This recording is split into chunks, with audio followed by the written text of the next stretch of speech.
আসসালামু আলাইকুম ওয়া রাহমাতুল্লাহ। সম্মানিত শ্রোতাবৃন্দ, আশা করছি আল্লাহ তাআলার অশেষ মেহেরবানিতে আপনারা সবাই ভালো আছেন। মৃত্যুর পর তিনটি ভয়াবহ জায়গা রয়েছে। তার তৃতীয় জায়গা হচ্ছে জাহান্নাম। মানুষ এই ক্ষণস্থায়ী দুনিয়াতে ভোগ বিলাস আরাম আয়েশের জন্য সর্বদা ব্যস্ত থাকে, কিন্তু অনন্তকাল যে দুনিয়াতে বসবাস করতে হবে সেই দুনিয়া সম্পর্কে আমরা খুবই উদাসীন। তাই প্রত্যেক মানুষের উচিত জাহান্নাম হতে আল্লাহর নিকট পরিত্রাণ চাওয়া।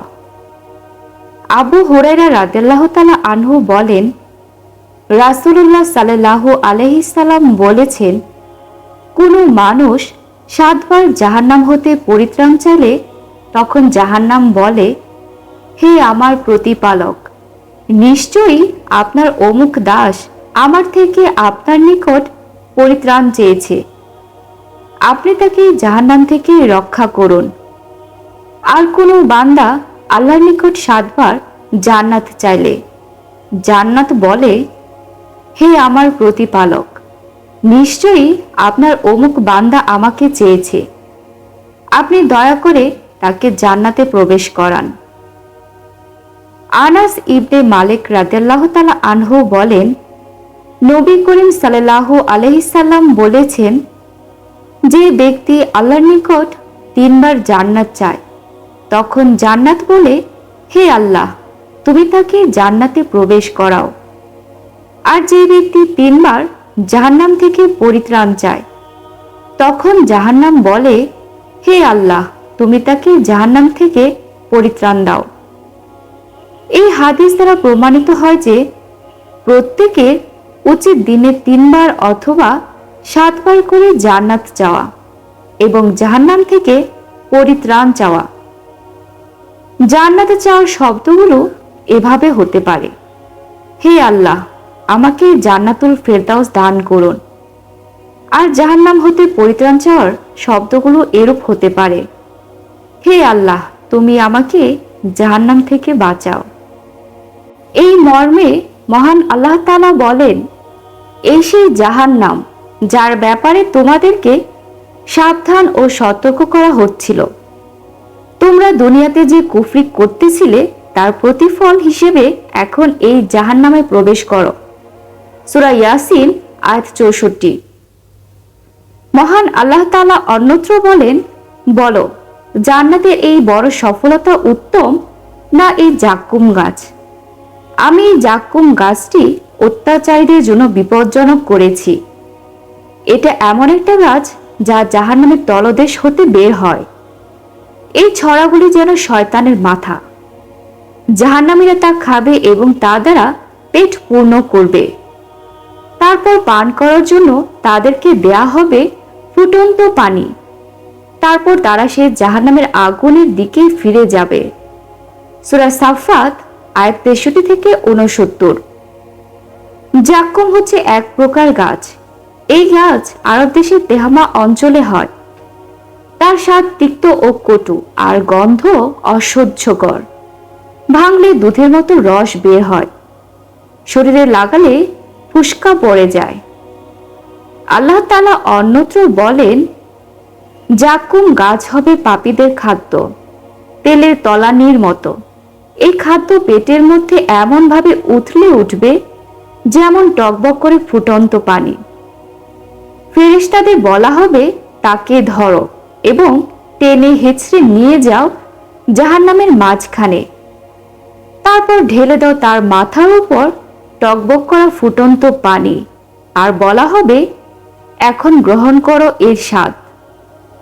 সূরা দুখান আয়াত 45 থেকে 47। তাদেরকে এমন উত্তপ্ত পানি পান করানো হবে যা তাদের নাড়ি ভুঁড়ি পর্যন্ত ছিন্ন ভিন্ন করে দিবে। সূরা মুহাম্মদ আয়াত 15। মহান আল্লাহ তাআলা অন্যত্র বলেন, অপরাধী লোকেরা ভুল ধারণায় নিমজ্জিত এবং তাদের বিবেক বুদ্ধি তিরোহিত যেদিন তাদেরকে উল্টো ভাবে টেনে হিঁচড়ে নিয়ে গিয়ে জাহান্নামে নিক্ষেপ করা হবে। সেদিন তাদেরকে বলা হবে, এখন সাকার নামক জাহান্নামের স্বাদ আস্বাদন করো। সূরা কামার আয়াত 47 থেকে 48। আল্লাহ তাআলা অন্যত্র বলেন, তাহলে হে পথভ্রষ্ট ও অবিশ্বাসীকারী লোকেরা, তোমরা জাক্কুম গাছের খাদ্য অবশ্যই খাবে, তা দ্বারা তোমরা পেট ভর্তি করবে, আর ফুটন্ত টকবগে পানি পিপাসায় কাতর উটের মতো পান করবে। এটাই হচ্ছে অপরাধীদের জন্য শেষ বিচারের দিনে মেহমানের খাদ্য। সূরা ওয়াকিয়া আয়াত 53 থেকে 56। আল্লাহ তাআলা অন্যত্র বলেন, অপরাধী কিয়ামতের মাঠে বলবে, হায় আফসোস, দুনিয়ার মৃত্যু যদি চূড়ান্ত হতো, আজ আমাদের অর্থ সম্পদ কোনো কাজেই আসলো না। আমার সব ক্ষমতা, আধিপত্য, প্রভুত্ব শেষ হয়ে গেল। বলা হবে, তাকে ধরো, তার গলায় লোহার শিকল দিয়ে ফাঁস লাগাও, অতঃপর তাকে জাহান্নামে নিক্ষেপ করো, আর তাকে 70 হাত দীর্ঘ শিকলে বেঁধে দাও। এ তো আল্লাহর প্রতি ঈমান আনেনি এবং মিসকিনকে খাদ্য দেওয়ার প্রতি মানুষকে উৎসাহ দান করেনি। এই কারণেই আজ এখানে তার কোনো সহযোগী বন্ধু নেই, আর খতম মিশ্রিত রক্ত পোত ছাড়া তার আর কোনো খাদ্য নেই। নিতান্ত অপরাধী ছাড়া এ খাদ্য আর কেউ খায় না। সূরা হাক্কা আয়াত 26 থেকে 37। হযরত ইবনে মাসউদ রাদিয়াল্লাহু তাআলা আনহু বলেন, রাসূলুল্লাহ সাল্লাল্লাহু আলাইহি সাল্লাম বলেছেন, দোজখকে সেদিন উপস্থিত করা হবে, যার সাথে থাকবে 70,000 লাগাম, আর প্রত্যেক লাগামের জন্য 70,000 করে ফেরেশতা নিয়োগ করা হবে, যারা তা টানতে থাকবে। মুসলিম। রাসূলুল্লাহ সাল্লাল্লাহু আলাইহি সাল্লাম বলেছেন, দোজখে লম্বা গর্দান বিশিষ্ট উটের মতো বিরাট বিরাট সাপ থাকবে। তার বিষের তেজস্ক্রিয়া এমন হবে যে কোনো একটি সাপ দংশন করলে দোজখী ব্যক্তির 40 বছর পর্যন্ত তার বিষক্রিয়া অনুভব করবে। অতঃপর তিনি বললেন, খচ্চরের মতো দোজখে বিরাট বিরাট বিচ্ছু রয়েছে, তার বিষক্রিয়া এত বেশি যে কোনো একটি বিচ্ছু দোজখের কাউকে দংশন করলে সে 40 বছর পর্যন্ত তার জ্বালা যন্ত্রণা অনুভব করতে থাকবে। আহমদ মিশকাত। কুরআন মাজিদে আল্লাহ তাআলা বলেছেন, আমি তাদের কৃতকর্মের প্রতিদানে শাস্তির পর শাস্তি বাড়িয়ে দিব। এই আয়াতের ব্যাখ্যায় হযরত ইবনে মাসউদ রাদিয়াল্লাহু তাআলা আনহু বলেন, আগুনের সাধারণ শাস্তি ছাড়াও তাদেরকে বাড়তি এই শাস্তিও দেয়া হবে যে তাদের দংশনের জন্য বিচ্ছু মোতায়েন করা হবে। এই বিচ্ছুগুলোর দাঁত হবে লম্বা লম্বা খেজুরের মতো। আর তারগিব আর তারহিব, আবু ইয়ালা ও হাকিম। দোজখের কাজে নিয়োজিত ফেরেশতাদের সংখ্যা প্রসঙ্গে আল্লাহ তাআলা বলেন, দোজখে 19 জন ফেরেশতা মোতায়েন করা হয়েছে। এই 19 জন ফেরেশতার প্রধান হচ্ছেন মালিক ফেরেশতা, বাকি 18 জন হচ্ছেন অন্যান্য কর্মকর্তা। যদিও দোজখীদেরকে শাস্তি দেওয়ার জন্য একজন ফেরেশতাই যথেষ্ট, কিন্তু বিভিন্ন প্রকার শাস্তি দেওয়ার এবং শাস্তির ব্যবস্থা করার জন্য 19 জন ফেরেশতা নিয়োগ করা হয়েছে। দোজখের কর্মকর্তা ফেরেশতাদের আলোচনায় আল্লাহ তাআলা বলেন, দোজখে খুব কঠিন হৃদয় সুদৃঢ় দেহী ফেরেশতা মোতায়েন করা হয়েছে, যারা আল্লাহ তাআলার কৃত কোনো নির্দেশ অমান্য করে না, বরং যা নির্দেশ করা হয় তাই তারা কার্যকরী করে। সূরা তাহরিম প্রথম রুকু। তাফসিরে বয়ানুল কুরআন গ্রন্থকার তাফসিরে দুরের মানসুরের উদ্ধৃতি দিয়ে উল্লেখ করেছেন যে রাসূলুল্লাহ সাল্লাল্লাহু আলাইহি সাল্লাম বলেছেন, দোজখে নিয়োজিত প্রত্যেক ফেরেশতা সমস্ত মানব ও জিন জাতির সমপরিমাণ শক্তির অধিকারী হবে।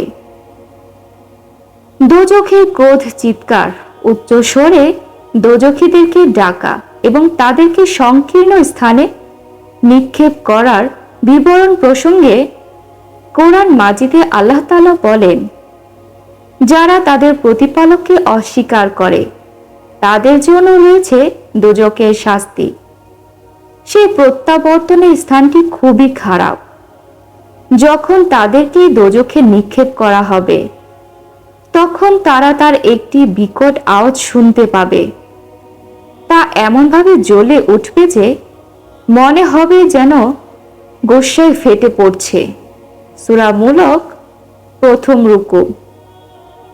হাকিমুল উম্মত আশরাফ আলী থানফি রহমতুল্লাহি আলাইহি তাফসিরে বয়ানুল কোরআনে লিখেন, হয় আল্লাহ তাআলা দোজখকে এমন উপলব্ধি ও ক্রোধ দান করবেন যে বাস্তবিকই যার আল্লাহর গজব ও শাস্তির যোগ্য তাদের প্রতি তারও ক্রোধ সৃষ্টি হবে, অথবা উপরোক্ত আয়াতে একটি উদাহরণ দিয়ে বোঝানো হয়েছে যে মনে হবে যেন দোজখ ক্রোধে ফেটে পড়ছে। সূরা ফুরকানে আল্লাহ তাআলা বলেন, সে যখন দূর হতে তাদেরকে দেখবে তখন সে ক্রোধে এতটা ক্ষেপে উঠবে যে তারা দূর হতেই তার ক্রোধের শব্দ ও জ্বালানির আওয়াজ শুনতে পাবে। আর যখন তাদের হাত পা বেঁধে একটি শেলে নিক্ষেপ করা হবে তখন সেখানে তারা কেবল মৃত্যুকেই ডাকতে থাকবে। সূরা ফুরকান দ্বিতীয় রুকু। দোজখ যখন দোজখীদের থেকে 100 বছরের দূরত্বে থাকবে তখনই তাদের প্রতি তার দৃষ্টি পড়বে। দেখা মাত্রই সে ঘুরপাক খেতে থাকবে এবং তার থেকে ক্রোধের শব্দ বের হতে থাকবে যা দোজখীগণ শুনতে পাবে। আর সে দোজখে তাদেরকে ফেলার পর দুনিয়ায় যেমন কোনো বিপদ পড়লে মানুষ বলে, হায় আমি যদি মরে যেতাম, এভাবে তারাও মৃত্যুকে ডাকতে থাকবে, বলবে, হায় মৃত্যু কোথায়, আমাদের মৃত্যু হোক, আমরা এ দহন ও মর্মজ্বালা আর সহ্য করতে পারছি না। দোজখ যদিও খুব খারাপ জায়গা, তারপরও দোজখীদেরকে শাস্তি দেওয়ার জন্য খুব সংকীর্ণ স্থানগুলোতে রাখা হবে। কোনো কোনো বর্ণনায় রয়েছে, নবী করিম সাল্লাল্লাহু আলাইহি সাল্লাম বলেছেন, প্রাচীরে যেভাবে লোহা পোতা হয় অনুরূপভাবে দোজখীদেরকেও দোজখে ঠাসাঠাসি ও গাদাগাদি করে ভরা হবে।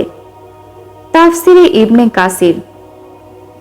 সম্পদ জমাকারীদেরকে দোজখের আহ্বান। মহান আল্লাহ তাআলা বলেন, দোজখ ওইসব লোকদেরকে নিজেই আহ্বান করবে যারা দুনিয়ার সত্য গ্রহণ করা হতে পৃষ্ঠ প্রদর্শন করে এবং সত্য না মেনে মুখ ফিরিয়ে চলে যায়, আর যারা দুনিয়ায় ধন সম্পদ জমা করে তা সংরক্ষণ করে রাখে। সূরা মারিজ প্রথম রুকু। তাফসিরে ইবনে কাসিরে উল্লেখ আছে, জীবজন্তু যেমন খাদ্য সন্ধান করে তা গলধকরণ করে, অনুরূপভাবে দোজখ ও হাসরের ময়দান হতে সেসব লোকদেরকে দেখে দেখে কুড়িয়ে নেবে যাদের দোজখে যাওয়ার নির্ধারণ হয়ে আছে। এই আয়াতে সম্পদ জমাকারীদের কথা উল্লেখ করা হয়েছে। হযরত কাতাদা রহমতুল্লাহি আলাইহি এর ব্যাখ্যায় বলেন, এখানে সম্পদ জমাকরণ দ্বারা সেসব লোকদের কথা বোঝানো হয়েছে যারা সম্পদ জমাকরণে হালাল হারামের প্রতি কোনো দৃষ্টি রাখে না। আল্লাহ তাআলার নির্দেশ থাকা সত্ত্বেও তা আল্লাহর পথে ব্যয় করে না। আব্দুল্লাহ ইবনে হাকিম রহমতুল্লাহি আলাইহি এই আয়াত পাঠ করার পর ভয়ের কারণে কখনো থলির মুখ বন্ধ রাখতেন না। হাসান বসরি রহমতুল্লাহি আলাইহি বলেছেন, হে আদম সন্তান, তুমি আল্লাহ তাআলার সতর্কবাণী শুনছ, তারপরও সম্পদ আঁকড়ে ধরে রাখছ। তাফসিরে ইবনে কাসির চতুর্থ খণ্ড 421 পৃষ্ঠা। রাসূলুল্লাহ সাল্লাল্লাহু আলাইহি সাল্লাম বলেছেন, যার দুনিয়ায় কোনো ঘর থাকে না সে ঘর নির্মাণ করে, যার মাল থাকে না সে মাল অর্জন করে, আর দুনিয়ার জন্য সে লৌকিক ধন সম্পদ পুঞ্জীভূত করে রাখে যার বুদ্ধিজ্ঞান বলতে কিছুই নেই। আহমদ বাইহাকি মিশকাত। সুবিখ্যাত মুহাদ্দিস বাইহাকি রহমতুল্লাহি আলাইহি শুআবুল ঈমান গ্রন্থে মারফু সনদে উল্লেখ করেছেন, নবী করিম সাল্লাল্লাহু আলাইহি সাল্লাম বলেছেন, কারোর মৃত্যু হলে ফেরেশতাগণ বলে, এ লোক পরকালের জন্য কি পাঠিয়েছে? আর মানুষ বলে, এ লোক দুনিয়ায় কি রেখে গেছে। মিশকাত বাইহাকি।